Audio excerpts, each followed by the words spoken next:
আমি সবসময় নিজেকে একজন ব্যর্থ মানুষ ভাবতাম। মনে হতো আমি কিছুই ঠিকমতো করতে পারি না। নিজের উপর আস্থা এতটাই কম ছিল যে কারো চোখে চোখ রেখে কথা বলতেও ভয় পেতাম। প্রেজেন্টেশনের সময় হাত কাঁপতো, গলা শুকিয়ে আসতো।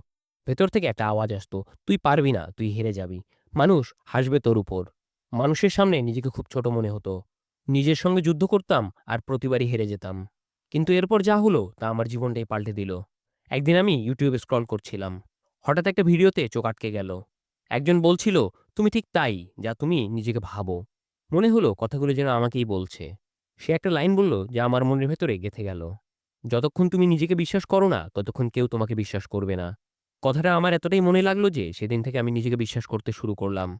পরের দিন মনে ভয় থাকা সত্ত্বেও আমি ক্লাসে হাত তুলে প্রশ্নের উত্তর দিলাম।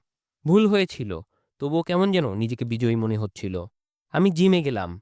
কষ্ট হলেও শেষ পর্যন্ত চেষ্টা করলাম। নতুন নতুন মানুষের সঙ্গে কথা বললাম। নিজের আইডিয়া শেয়ার করলাম।